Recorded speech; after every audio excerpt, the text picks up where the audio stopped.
Online at consumerqb.com. All right, welcome back. Consumer Quarterback Show. I'm your host for the day, Alex Lima, with Black Belt Fitness and Martial Arts at BlackBelt_fitness on the gram. Check me out. Filling in for Brandon Rhymes here, the Consumer Quarterback Show. You know what we do? We bring you experts and just amazing stories here from the Bay Area. And one story that we have in the house right now is Tom TBone Hamilton. What's up, buddy? How you doing? I'm doing great, Alex. I appreciate you all having me in the studio today. Really appreciate it. Thank you. No, pleasure to have you. So for our guests and for myself, I looked you up a little bit. I actually listened to some of your music. I looked at some of the YouTube videos, saw your music video. Was it My Babe? Or My Babe. My Babe. See, I know what I'm talking about good call. sometimes, Thank man. Tell your story about journey, how you got into music and how you got to where you're at today with it. Okay, that's a loaded question, and I appreciate it. But God bless my mother. I hounded her when I was a kid, youngest of 6. Dad died, single mom, raising kids, didn't have a lot of money, and started playing bass guitar with my friends in the basement up in Connecticut. That's where I started. And I hounded her for the bass, and she finally relented. We bought the bass. Then we ended up moving to the great state of Florida. And I started my professional career down here, and she ended up being at pretty much every one of my shows. Oh, wow. After that. So that started the journey. And then I landed here first in St. Pete, then in Largo. And very early on, I was recruited. My principal instrument is bass. I play bass, and both electric and upright. And back then, I was kind of sought after. I was a pretty good player at an early age, fortunately. And so I was like the young guy in the band. Yeah. And playing with some veteran, blues men around here. People like Rock Bottom, who was a legend here. My friend Sarasota Slim, who still plays around here. He's a friend of mine. The late, great Greg Polis. A lot of these guys have passed on, but they were my mentors, and I enjoyed it. I didn't know, the dirty little secret, though, having a young guy in the band was I was really hired for I thought they were hiring me for all my great playing skills, but they were also hiring me for my strong young back to move all the equipment, the real deal. Bass player / roadie. Exactly. So that kind of started the journey, yeah. And I played with a lot of great players there. And then from there, I wanted to grow, and I think, mainly... I'm an entrepreneur, really, and that's why I'm drawn to the show, as I mentioned to you before we started the show. I'm an entrepreneur. I get easily bored if I can't do one thing. I have to have my hand in many pots to keep my life interesting. And so I formed my own band after my stint with those guys. I felt like I needed to grow, and I did. And so since that time, I've been running my own bands ever since. I've been recording albums. I collaborate with a lot of people. I collaborate with you on this show, a lot of different shows like that. So that's what's going on. We've been playing currently the iterations, the TBone Hamilton Band, which we'll talk about today. And this current iteration's been going for about 3 years. And now we're going to record our first live album. This will be my 5th that I'm producing. So we're just hustling, working hard, making it happen. But the main mission is that I really enjoy playing music, but the real benefit from it is for people to come out to shows, and while they're there, I work really hard that they enjoy that time with the music. And it's a unifying thing, not a dividing thing.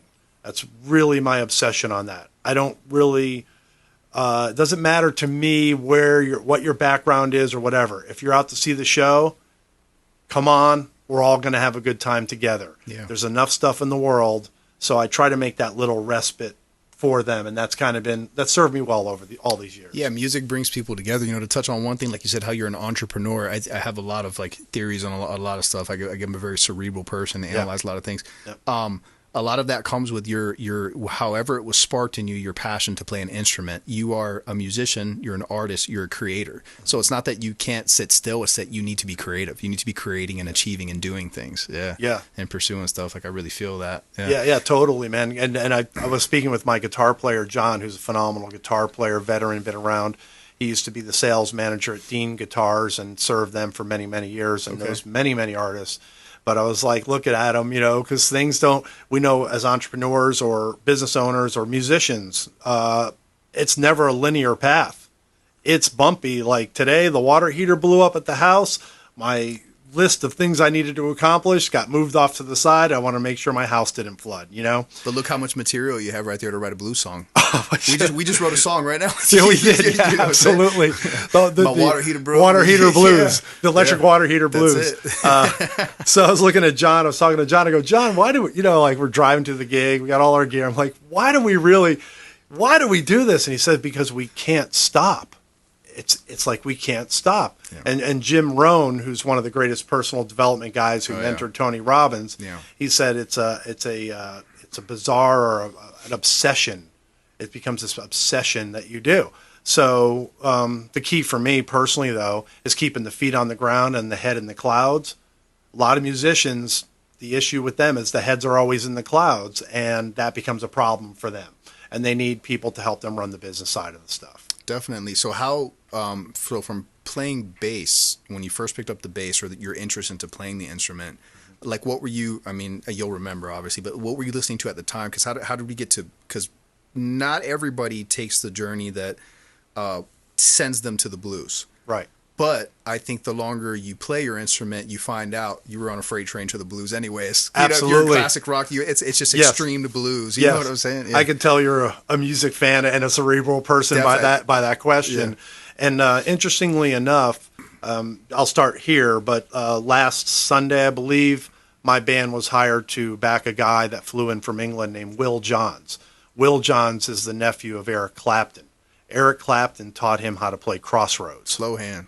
Yeah, taught him how to play. Crossroads was written by a guy named Robert Johnson in America, and he's seen as the forefather of blues. So what was interesting to me is and now going back to the beginning, when I was a kid, I was listening to rock and roll. That was my stuff. The Who was my favorite all-time rock and roll band. Yeah. John Entwistle, great bass player. Keith Moon, Daltrey and Townsend, just symphonic when you listen to their stuff. And then Led Zeppelin, Eric Clapton, John Paul Jones, Eric Clapton, and all these guys. So that's what I listened to. And then last Sunday, I got to play these tunes, White Room, Cream stuff, because this guy plays Cream stuff.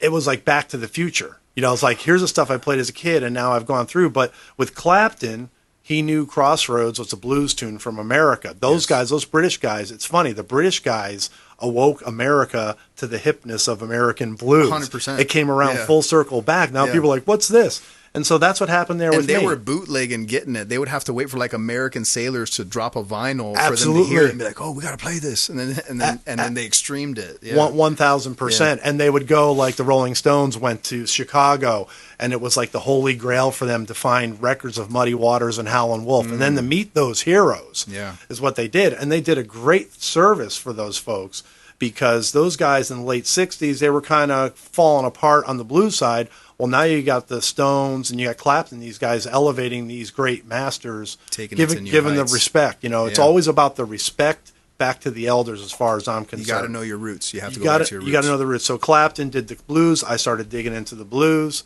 All of a sudden, Stevie Ray Vaughan comes out.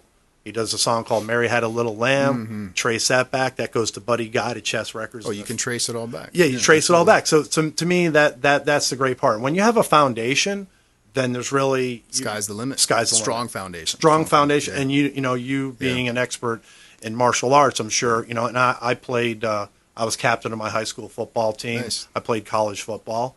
Nice. So I know leadership and I know teamwork. Yeah. But I know when I give speeches and stuff, it's like you got to have both your feet shoulder width apart, have a little break in your knees, good be balance, ready to go. Center. Am I wrong? Yeah. Or no, you're right. Okay. You're right. Yeah. So I could talk about all this stuff all day, but I don't want to cut into your time. It's okay, thanks. Real quick, we got about 40 seconds left. What do you got going on, and how can people check out your music and stuff and everything you got going? Great. So September 23rd, we're having a live album recording party in Newport Richey at the Music Gallery, downtown Newport Richey. You can go to my website, thomasjhamilton.com. You can find me on Facebook at TBone Hamilton Music. You can find me on the gram, TBone Hamilton. Also on YouTube, where you saw my video, TBone Hamilton Bass Band. But we got a live show. We hope people come out. Hours Creole, one of your contributors, is going to be providing the food for that. Good stuff. And that's how I met Brandon and Lindsay. So if you can come out to the show, it'll be a great show for everybody. Awesome. I'll make sure we plug that again throughout the week and stuff. Get Thanks. it going for you. So Thank you. One more time, the 23rd. September 23rd, 2023, Newport Richie at the Music Gallery downtown. $30 for general admission, $40 for VIP, $100 for the sponsor. I'll definitely be there. I'm going to see if I can drag Brandon along with me. But I'll definitely be please there. come. We'd love to see you. Ladies and gentlemen, great show today. Thank you for listening. Stay with us always. ConsumerQB.com. You've been listening to The Consumer Quarterback